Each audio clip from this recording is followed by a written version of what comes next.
ನಿಮ್ಮ ಕನ್ನಡದ ಪ್ರೀತಿ, ಅಭಿಮಾನ, ಕಳಕಳಿ ಹೀಗೆ ಇರಲಿ ಅಂತ ಹೇಳಿ ತಮ್ಮಲ್ಲಿ ಪ್ರಾರ್ಥನೆ ಮಾಡ್ತಾ, ಬಹುಶಃ ನಿಮಗೆಲ್ಲ ಇವತ್ತಿನ ಉದ್ದೇಶ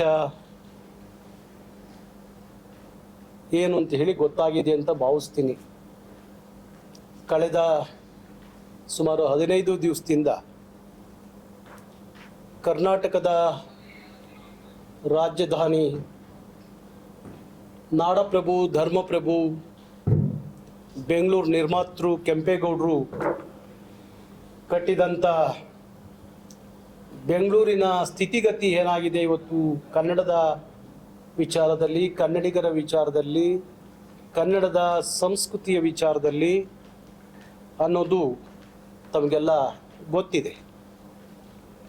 ಬಹುಶಃ ಎಲ್ಲಿಂದ ಪ್ರಾರಂಭ ಆಯಿತು, ಯಾವತ್ತು ಅದಕ್ಕೆ ಅಂತ್ಯ ಆಗುತ್ತೆ ಅನ್ನೋದನ್ನ ನಾನು ನಿಮ್ಮ ಮುಂದೆ ಹಂಚ್ಕೋಬೇಕು ಅಂತೇಳಿ ಅಂದ್ಕೊಂಡಿದ್ದೀನಿ. ಇಲ್ಲಿ ಮಾಲ್ ಆಫ್ ಏಷ್ಯಾ ಅಂತ ಹೇಳಿ ಬೆಂಗಳೂರಿನಲ್ಲಿ ಒಂದು ದೊಡ್ಡ ಮಾಲ್ ಇದೆ.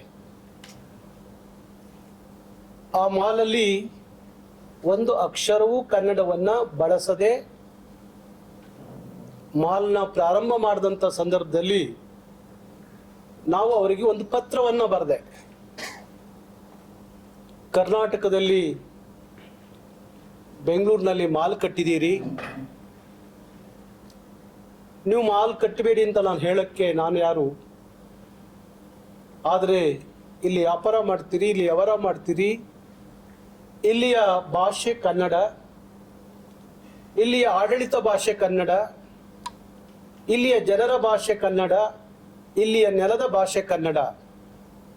ಕನ್ನಡವನ್ನು ಬಳಸಿ ನಾಮಫಲಕದಲ್ಲಿ ಅಂತೇಳಿ ಒಂದು ಪತ್ರ ಬರೆದೆ.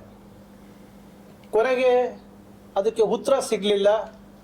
ಒಂದು ನಿಯೋಗವನ್ನು ಕಳಿಸ್ತೆ ನಾನು, ನಮ್ಮ ಕರವೇ ನಿಯೋಗವನ್ನು ಕಳಿಸಿ ಮತ್ತೊಂದು ಪತ್ರವನ್ನು, ಮನವಿಯನ್ನು ಆ ಸಂಬಂಧಪಟ್ಟವರಿಗೆ ಕೊಟ್ಟು, ಆದರೆ ಅದಾದ ಒಂದು ವಾರಕ್ಕೆ ನನಗೆ ಕೋರ್ಟಿಂದ ಒಂದು ನೋಟಿಸ್ ಬಂತು. ಆ ನೋಟಿಸಲ್ಲಿ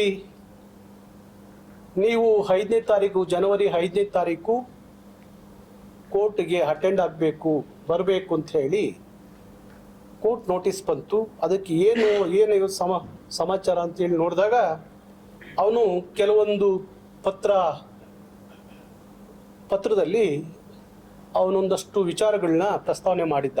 ಏನಂದರೆ, ನಾನು ಜಮೀನು ತಗೊಂಡಿದ್ದೀನಿ, ನಾನು ಕಟ್ಟಡ ಕಟ್ಟಿದ್ದೀನಿ, ನನ್ನ ದುಡ್ಡಲ್ಲಿ ಜಮೀನು ತಗೊಂಡೆ, ನನ್ನ ದುಡ್ಡದಲ್ಲಿ ಕಟ್ಟಡ ಕಟ್ತೆ, ನಾನು ಇವತ್ತೊಂದು ಮಾಲ್ ಕಟ್ಟಿದ್ದೀನಿ, ನಾನು ಕನ್ನಡ ಹಾಕಬೇಕು ಅಂತ ಎಲ್ಲಿ ಕೇಳಕ್ಕೆ ಇವ್ರು ಯಾರು? ಕನ್ನಡ ಹಾಕಬೇಕು ಅಂತ ಕೇಳಲಿಕ್ಕೆ ಇವ್ರು ಯಾರು? ನಾನು ಹಾಕೋದಿಲ್ಲ, ಕನ್ನಡ ಹಾಕೋದಿಲ್ಲ ಅಂತ ಹೇಳಿ ಒಂದು ಪತ್ರವೂ ಸಹ ಬಂತು.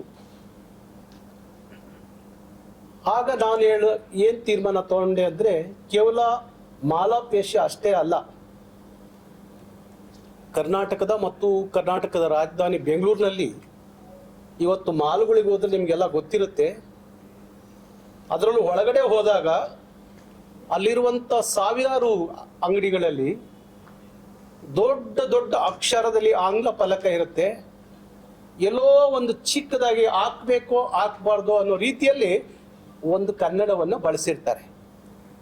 ಇದು ಸುಮಾರು ಸಲ ಇವರಿಗೆಲ್ಲರಿಗೂ ಸಹ ನಾವು ಪತ್ರವನ್ನು ಕೊಟ್ಟಿದ್ದೀವಿ. ಕನ್ನಡವನ್ನು ಪ್ರಥಮ ಭಾಷೆಯಾಗಿ ಬಳಸಿ ನಮ್ಮ ಕರ್ನಾಟಕ ಸರ್ಕಾರ ಹೇಳುತ್ತೆ, ನಾಮಫಲಕದ 60% ಕನ್ನಡವನ್ನು ಬಳಕೆ ಮಾಡಬೇಕು. ಬೃಹತ್ ಬೆಂಗಳೂರು ಮಹಾನಗರ ಪಾಲಿಕೆಯೂ ಹೇಳುತ್ತೆ, ಯಾವುದೇ ನಾಮಫಲಕಗಳಲ್ಲಿ 60% ಕನ್ನಡವನ್ನು ಬಳಸಬೇಕು ಅಂತ ಹೇಳುತ್ತೆ. ಬಳಸದೇ ಇದ್ದ ಸಂದರ್ಭದಲ್ಲಿ ಅವ್ರಿಗೆ 10 ರಿಂದ 20 ಸಾವಿರ ರೂಪಾಯಿ ದಂಡ ಹಾಕ್ಬೋದು, ಮತ್ತೆ 3 ತಿಂಗಳವರು ಜೈಲು ಶಿಕ್ಷೆಗೆ ಗುರಿಪಡಿಸ್ಬೋದು ಅಂತೇಳಿ ಹೇಳುತ್ತೆ, ಕಾಯ್ದೆ ಹೇಳುತ್ತೆ. ಈಗಿರುವಾಗ ಬೆಂಗಳೂರು ನಗರದಲ್ಲಿ ಅದು ಬಹುತೇಕ ಇತ್ತೀಚಿನ ದಿನಗಳಲ್ಲಿ ಎಲ್ಲೂ ನೋಡಿದ್ರು ಆಂಗ್ಲ ಫಲಕಗಳು ಕಣ್ಣಿಗೆ ಕಾಣ್ತವೆ ಹೊರತು ಕನ್ನಡದ ಭಾಷೆಯನ್ನು ಯಾರೂ ಬಳಸೋದಿಲ್ಲ. ಹಾಗಾಗಿ ಕರ್ನಾಟಕ ರಕ್ಷಣಾ ವೇದಿಕೆ ಒಂದು ತೀರ್ಮಾನ ತಗೋತು, ಇಲ್ಲ ಇದಕ್ಕೆ ಒಂದು ದೊಡ್ಡ ಉತ್ತರವನ್ನು ಇವರಿಗೆಲ್ಲ ಕೊಡಬೇಕಾಗುತ್ತೆ ಅಂತ ಹೇಳಿ ನಾಳೆ ಅಂದರೆ ನಾಡಿದ್ದು ಬುಧವಾರ 27ನೇ ತಾರೀಕು ಏನು ಬೆಂಗಳೂರು ಕೆಂಪೇಗೌಡ ಅಂತಾರಾಷ್ಟ್ರೀಯ ವಿಮಾನ ನಿಲ್ದಾಣದ ರಸ್ತೆ ಏನು ಬರುತ್ತೆ, ಸಾದ್ರಳ್ಳಿ ಗೇಟ್, ಅಲ್ಲಿಂದ ಸುಮಾರು ಆ ಒಂದು ರ್ಯಾಲಿ ಪ್ರಾರಂಭ ಆಗುತ್ತೆ. ಆ ರ್ಯಾಲಿಗೆ 31 ಜಿಲ್ಲೆ 224 ವಿಧಾನಸಭಾ ಕ್ಷೇತ್ರದಿಂದ ಸುಮಾರು ಒಂದು 40,000 ಕರವೇ ಕಾರ್ಯಕರ್ತರು ಆ ರ್ಯಾಲಿಯಲ್ಲಿ ಪಾಲ್ಗೊಳ್ತಾರೆ.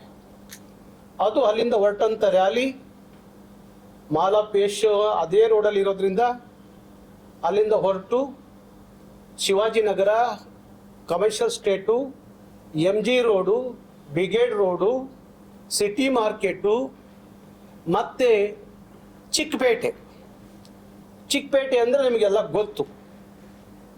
ಯಾವ ಕೆಂಪೇಗೌಡರ ಅಧಿಕಾರದ ಅವಧಿಯಲ್ಲಿ ಚಿಕ್ಕಪೇಟೆ, ಹಕ್ಕಿಪೇಟೆ, ಕಾಟನ್ ಪೇಟೆ, ಸುಲ್ತಾನ್ ಪೇಟೆ, ಮಾಮೂಲ್ ಪೇಟೆ, ತರುಕ್ಪೇಟೆ, ದೊಡ್ಡಪೇಟೆ, ಕುಂಚಿನೂರುಪೇಟೆ, ಕುರುಬರ್ಪೇಟೆ ಅಂತ ಯಾವ ಕುಲಕಸಬುಗಳನ್ನ ಆ ಸಮುದಾಯ ಇಟ್ಕೊಂಡಿತ್ತು, ಅದಕ್ಕಾಗಿ ಕೆಂಪೇಗೌಡರು ಅವರಿಗೆ ಅನುದಾನವನ್ನು ಕೊಟ್ಟು ಅವರವರ ವ್ಯಾಪಾರ ಧರ್ಮವನ್ನ ಬೆಳೆಸ್ಕೊಂಡು ಹೋಗ್ಲಿ ಅಂತ ಹೇಳಿ ಒಂದೊಂದು ಪೇಟೆಯನ್ನ ಕಟ್ಟಿದ್ರು.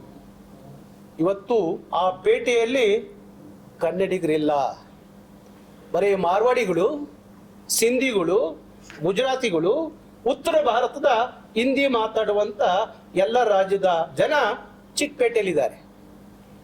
ಚಿಕ್ಕಪೇಟೆ ಅಂದ ತಕ್ಷಣ ನನಗೆ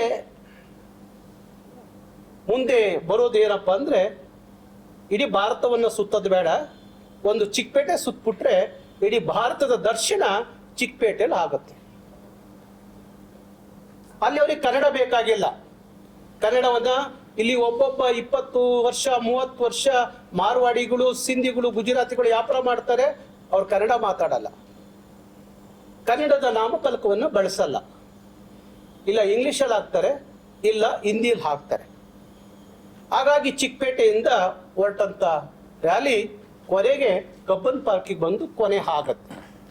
ಅದರ ಮಧ್ಯದಲ್ಲಿ ಎಲ್ಲೆಲ್ಲಿ ಕನ್ನಡ ಇಲ್ಲದ ನಾಮಫಲಕಗಳು ಕಣ್ಣಿಗೆ ಕಾಣ್ತವೋ ಅಲ್ಲಿ ಕರವೇ ಕಾರ್ಯಕರ್ತರು ಏನು ಕೆಲಸ ಮಾಡಬೇಕು ಅದನ್ನ ದಾರಿ ಉದ್ದಕ್ಕೂ ಮಾಡಿಕೊಂಡೇ ಬರ್ತಾರೆ. ನಾವು ಈ ಪ್ರಶ್ನೆಗೆ ಕೆಲವೊಂದು ಉತ್ತರ ಹೇಳಕ್ ಕಷ್ಟ ಆಗುತ್ತೆ. ಯಾಕೆಂದ್ರೆ ಮಾಧ್ಯಮದ ಜೊತೆಯಲ್ಲಿ ಮಾತಾಡ್ಬಿಟ್ರೆ ಪೊಲೀಸ್ನವ್ರು ಬೇರೆ ಬೇರೆ ರೀತಿಯಲ್ಲಿ ಅಡ್ವಾನ್ಸ್ ಆಗಿರ್ತಾರೆ. ಅದಕ್ಕೆ ನಾವು ಒಂದಷ್ಟು ತಂಡಗಳನ್ನ ಮಾಡಿದ್ದೀವಿ. ಮೆರವಣಿಗೆ ಬರೋ ಜನ ಬೇರೆ, ಬೇರೆ ಕಡೆ ಕೆಲಸ ಮಾಡೋ ಜನ ಬೇರೆ ಇರ್ತಾರೆ. ಹಾಗಾಗಿ ಅವ್ರೇನೇ ನಮ್ಮನ್ನು ತಡಿಬೋದು ಅಷ್ಟೇ, ಆದ್ರೆ ನಮ್ಮ ತಂಡಗಳು ಇರ್ತವಲ್ಲ ಅದು ಆ ಕೆಲಸ ಮಾಡ್ತಾರೆ. ಯಾವತ್ತು ಕೊಟ್ಟಿದ್ದಾರೆ ಬೆಂಬಲ? ಅವರು ಯಾವತ್ತೂ ಕೊಟ್ಟಿಲ್ಲ ಬೆಂಬಲ. ಚಿತ್ರರಂಗದ ಗಣ್ಯರು ಹೋಯ್ತು ಅದು ಕಾಲ. ಯಾವ ಡಾಕ್ಟರ್ ರಾಜ್ಕುಮಾರ್ ಅವರಿದ್ರು, ಯಾವ ಸಾಹಸ ಸಿಂಹ ವಿಷ್ಣುವರ್ಧನ್ ಇದ್ರು, ಯಾವಾಗ ರೇಬಲ್ ಸ್ಟಾರ್ ಅಂಬರೀಷ್ ಇದ್ರು, ಅವ್ರ ಕಾಲಕ್ಕೆ ಹೋಯ್ತು. ಈಗ ಇವ್ರು ಏನಿದ್ರು ಕೋಟಿ ಕೋಟಿ ಕನ್ನಡದ ಹೆಸರಿನಲ್ಲಿ, ಸಿನಿಮಾದ ಹೆಸರಿನಲ್ಲಿ ಕನ್ನಡಿಗರ ದುಡ್ಡನ್ನ ವಸೂಲಿ ಮಾಡ್ಕೋತಾರ ಹೊರತು ಇವರಿಗೆ ಯಾವ ಕನ್ನಡದ ಅಭಿಮಾನ ಇಲ್ಲ, ಕನ್ನಡದ ಪ್ರೀತಿ ಇಲ್ಲ, ಕನ್ನಡದ ಕಳಕಳಿ ಇಲ್ಲ. 15 ದಿವಸದಿಂದ ನಾವು ಬೀದಿಲಿ ನಿಂತ್ಕೊಂಡು ಕನ್ನಡ ಅಂತ ಬಡ್ಕೊತಾ ಇದೀವಿ. ಅವರು ಕ್ರಿಕೆಟ್ ಆಡ್ಕೊಂಡು ಮೋಜು ಮಸ್ತಿ ಮಾಡ್ತಾ ಇದ್ದಾರೆ. ಇದು ಅವರ ಕನ್ನಡದ ಪ್ರೇಮ. ಒಬ್ಬೊಬ್ರು ಇವತ್ತು 10 ಕೋಟಿ 20 ಕೋಟಿ ಸಂಭಾವನೆ ತಗೋತೀರಿ. ಏನು ಮಾಡಿದಿರಿ ಕನ್ನಡಕ್ಕೆ? ಕನ್ನಡಿಗರಿಗೆ ಏನು ಮಾಡಿದಿರಿ? ಒಂದು ಆಸ್ಪತ್ರೆ ಕಟ್ಟಿದ್ದೀರಾ? ಇಲ್ಲ ಒಂದು ಛತ್ರ ಕಟ್ಟಿದ್ದೀರಾ? ಇಲ್ಲ ಒಂದು ಕನ್ನಡದ ಭವನ ಕಟ್ಟಿದ್ದೀರಾ? ಕನ್ನಡಿಗರಿಗೆ ಏನು ಕೊಟ್ಟಿದ್ದೀರಾ? ನಿಮ್ಮ ಪಡೆಗೆ ಏನು ಅಂತ ಪ್ರಶ್ನೆ ಮಾಡಿದ್ರೆ ಜೀರೋ, ಏನು ಇಲ್ಲ. ಹೋಗ್ಲಿ ಕನ್ನಡದ